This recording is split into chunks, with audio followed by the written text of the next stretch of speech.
Assalamualaikum warahmatullahi wabarakatuh. Selamat datang di channel Dokter Muda TN. Jadi di video kali ini saya akan menjawab beberapa pertanyaan yang sering muncul seputar kehamilan, dan terutama ini sering banget muncul di beberapa kolom komentar akun sosial media saya, baik itu di YouTube, kemudian ada di Instagram ataupun di TikTok, ataupun melakukan direct messenger melalui Instagram saya. So di video kali ini silahkan ditonton sampai akhir, karena mungkin ada banyak informasi yang bisa berguna untuk Bapak dan Ibu sekalian kayak gitu. Oke, kita lanjut saja. Ini dari pertanyaan pertama dari Ibu Rizky Al-Hadad. Dok, saya SC bernanah dan berdarah tapi sudah dikasih obat salap, apa bisa pulih, Dok? Ya, ini bisa pulih. Nah, ini biasanya kasus sering banget nih, kayak ibu setelah melahirkan, terutama yang setelah dioperasi sesar, mengeluhkan di area luka operasinya tuh bernanah dan berdarah. Itu biasanya disebabkan karena ada proses infeksi.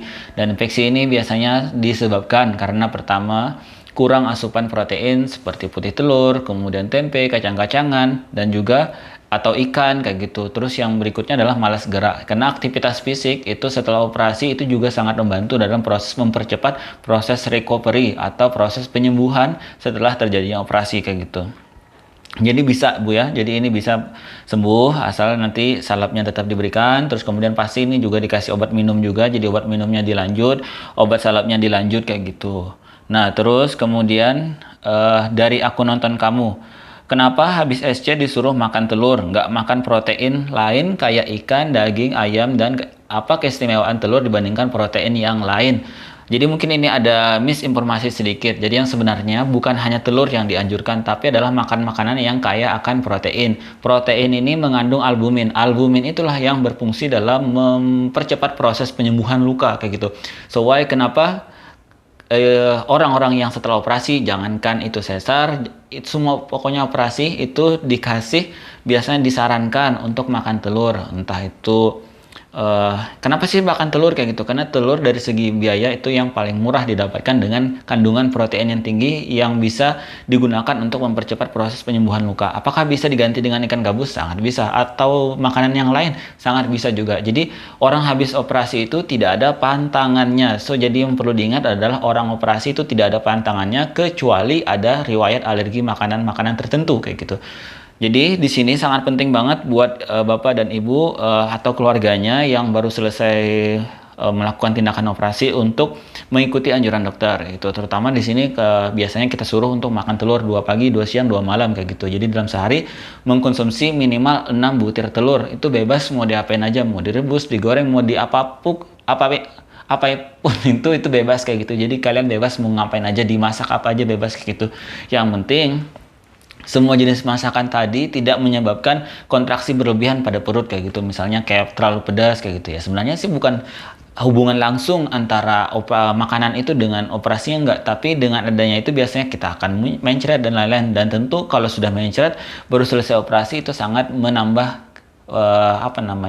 nyeri yang akan ditimbulkan di area bekas operasi kayak gitu. Jadi itu ya kaitannya kayak gitu. Terus ini dari user 1018. Bagaimana kalau nipas nggak sampai 40 hari, Dok? Saya SC 7 April, sudah seminggu, sekitar seminggu nipas nggak keluar gitu.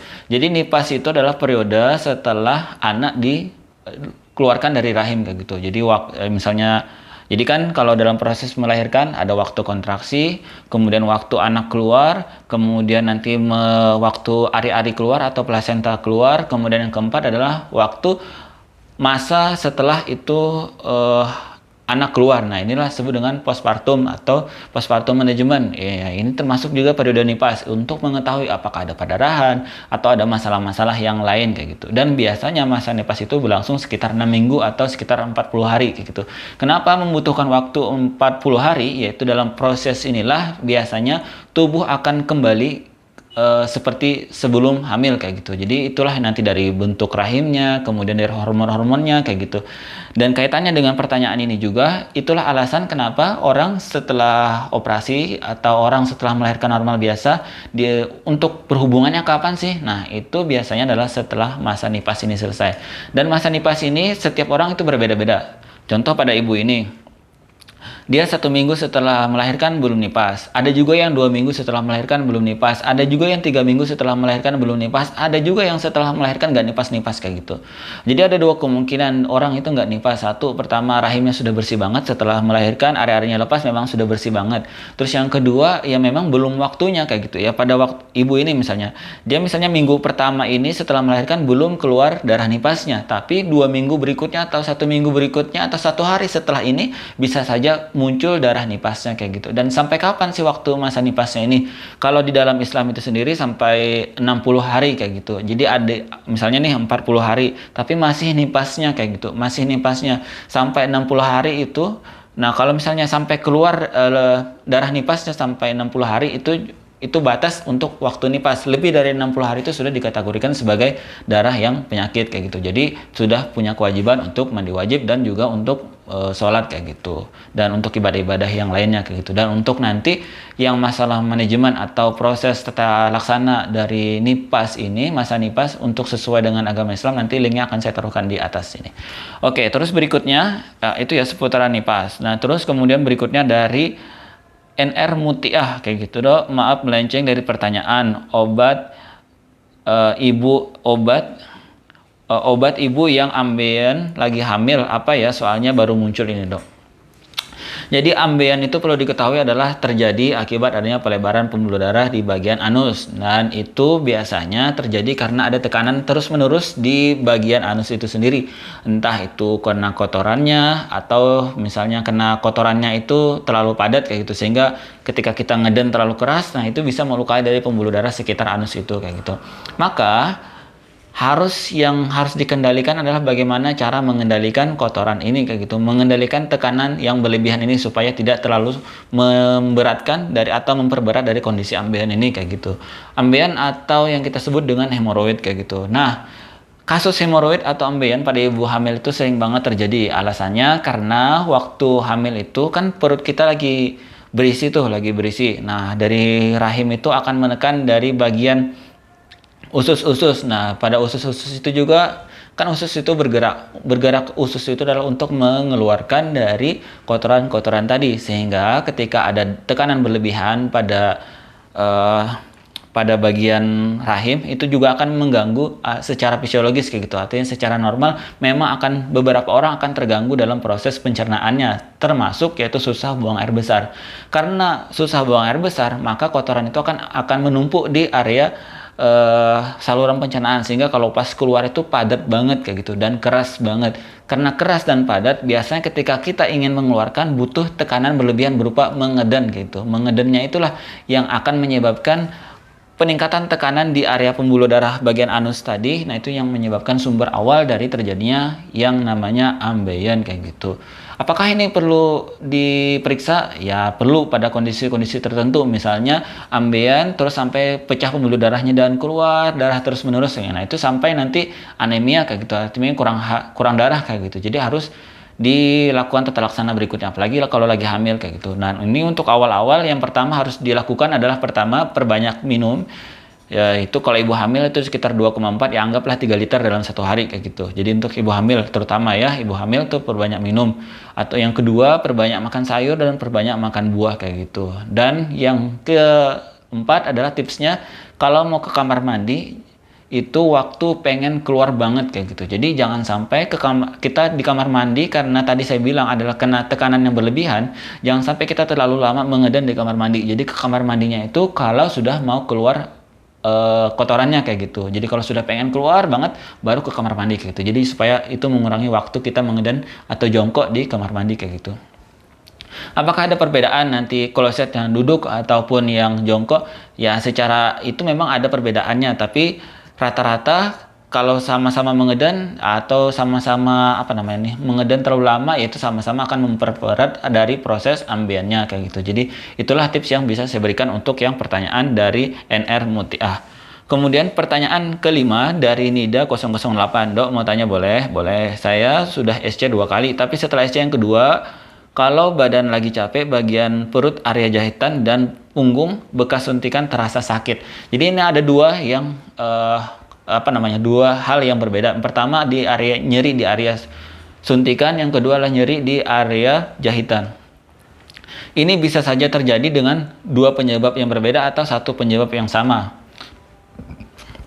Dua penyebab yang berbeda itu contohnya seperti misalnya kan orang di bekas bekas operasi sesar itu kan disuntik atau dibius melalui punggung, di area punggung, yaitu di area pinggang ke atas sedikit. Nah kayak gitu. Jadi di sana nanti disuntik. Nah, disuntikan itu akan menyebabkan adanya trauma atau adanya semacam luka di area saraf. Persarapan itulah nanti akan menimbulkan sensasi nyeri 1 sampai 2 minggu setelah operasi kayak gitu. Dan biasanya nyerinya ini ya nyeri biasa-biasa aja, kayak seperti Kayak seperti kesemutan atau rasa nyut-nyutan sedikit, tapi tanpa disertai adanya gangguan kelumpuhan atau sampai tidak bisa bergerak.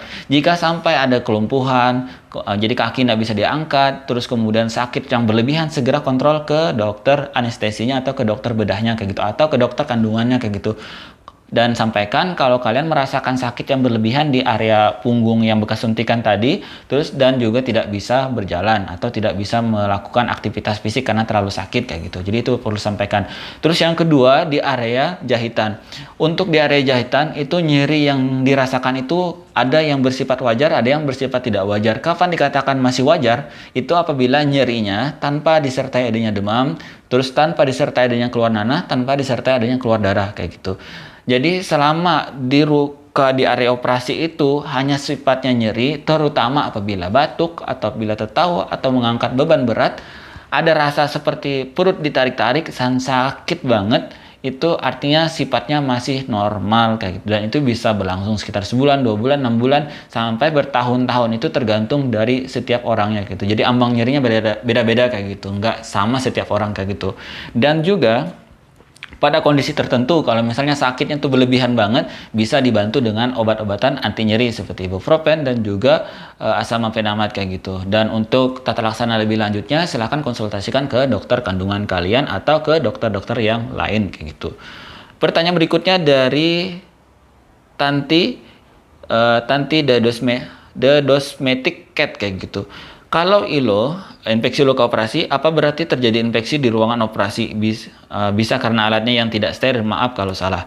Ya, jadi kalau infeksi luka operasi itu bisa saja terjadi akibat dari tindakan atau alat yang digunakan tidak steril. Tapi selama di ruang operasi itu, selama tindakan operasi itu sudah melakukan sesuai dengan prosedur operasi, sesuai dengan SOP yang ada, maka kemungkinan ILO akibat dari ruang operasi itu tidak akan terjadi. Kenapa hal itu bisa terjadi? Jadi sedikit saya gambarkan sedikit bagaimana situasi yang ada di ruang operasi biasanya.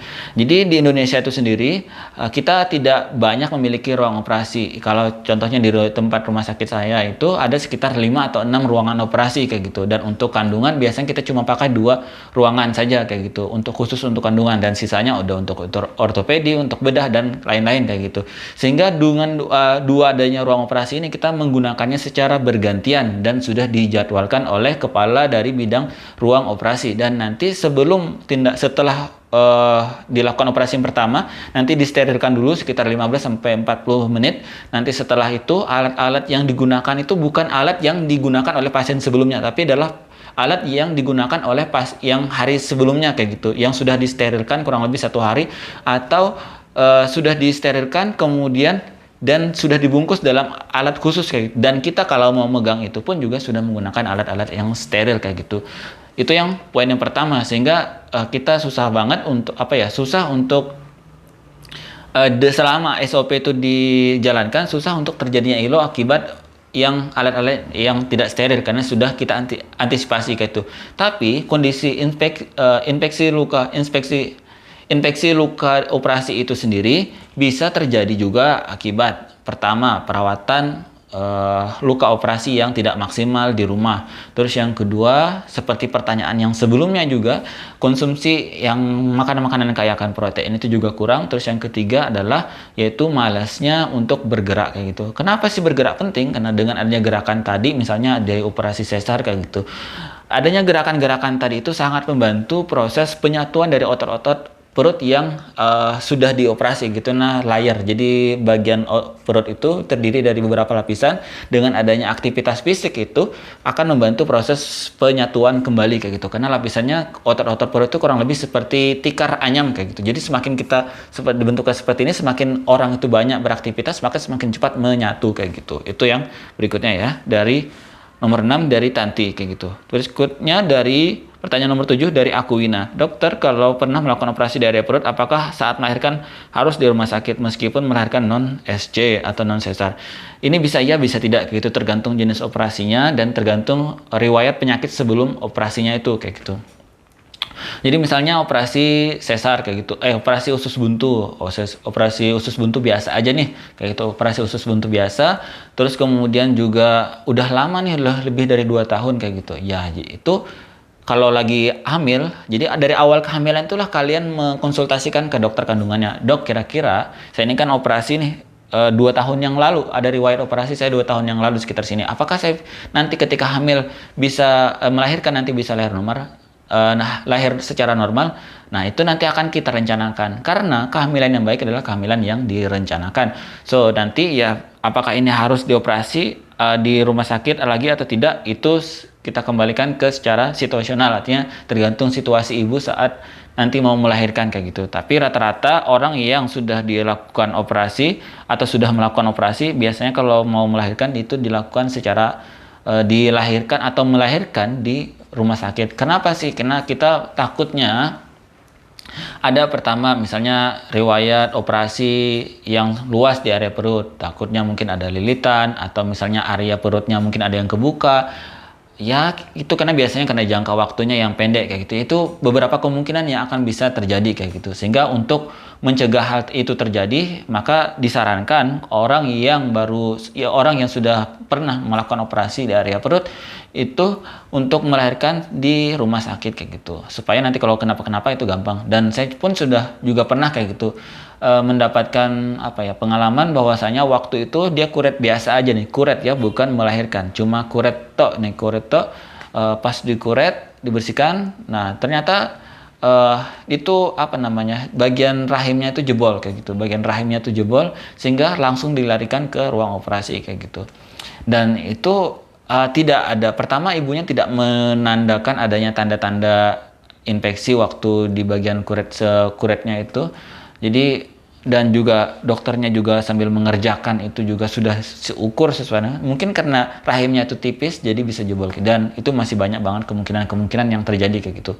Sehingga waktu itu tata laksana segeranya yang harus kita lakukan adalah melakukan pemindahan pasien dari ruangan biasa ke ruang operasi kayak gitu untuk dilakukan tindakan penjahitan di area perutnya kayak gitu, di area rahimnya kayak gitu.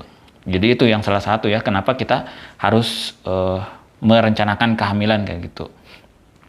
Terus berikutnya dari Dreamy Bloms. Di klinik saya ada PEB, preeklamsi berat. Ibunya kabur. Ini maksudnya matanya kabur gitu ya. Pas dirujuk ke rumah sakit, suaminya bilang, kan dia cuma nggak pakai kacamata aja. Kenapa harus ke rumah sakit? Jadi gini, kalau kasus seperti preeklamsi berat atau eklamsi atau hipertensi dalam kehamilan, nah secara umum kayak gitu, itu merupakan bagian-bagian yang termasuk kegawat daruratan dalam bidang kandungan kayak gitu. Kenapa? Seperti yang saya jelaskan tadi, bahwasanya ini juga bisa akan menyebabkan kejang. Kalau kejang, apa yang terjadi? Bisa menyebabkan oksigen yang ke janinnya berkurang dan yang ke ibunya berkurang. Akibatnya adalah ibu dan bayi bisa meninggal dua-duanya atau salah satu yang meninggal kayak gitu. Sehingga orang-orang dengan hipertensi dalam kehamilan biasanya itu kalau sudah terjadi peningkatan tekanan darah di atas 140/90 di atas usia 20 minggu kayak gitu. Jadi kalau di bawah dari 20 minggu kemudian darahnya naik, artinya tekanan darahnya di atas 140/90 tadi, itu kita masih kategorikan dalam hipertensi kronis kayak gitu. Tapi untuk tata laksananya sama saja. Artinya yang perlu diperhatikan adalah di sini untuk kontrol secara rutin, ke dokter untuk tujuan satu adalah pemeriksaan berkala. Nanti tekanan darahnya diperiksa, kemudian perutnya diperiksa, dan seluruhnya diperiksa kayak gitu. Karena pada kasus dengan adanya peningkatan tekanan darah pada dalam kehamilan itu obatnya juga beda kayak gitu. Jadi ada obat khusus anti hipertensinya sama obat anti bekuan darah kayak gitu. Dan fungsi obat-obat tadi itu juga adalah untuk mencegah beberapa komplikasi yang mungkin bisa terjadi. Dan pada kasus ibu ini kan matanya kabur. Nah, peningkatan mata kabur ini kabur yang artinya mata penglihatan menjadi buram itu karena peningkatan tekanan darah yang menyebabkan peningkatan tekanan pembuluh darah di bagian mata, sehingga salah satu gejalanya itu juga bisa menimbulkan berupa mata kabur, kemudian bisa juga ada nyeri di bagian ulu hati, kemudian juga bisa pusing, sampai juga kadang-kadang bisa ditemukan adanya paru-parunya bengkak kayak gitu. Jadi ini adalah masalah serius yang tidak bisa kita remehkan kayak gitu. Mungkin sekian dari video ini. Thanks for watching. Wassalamualaikum warahmatullahi wabarakatuh. Jangan lupa follow akun sosial media saya di bawah ini. Thanks for watching. Assalamualaikum warahmatullahi wabarakatuh. Salam sehat-sehat yang direncanakan.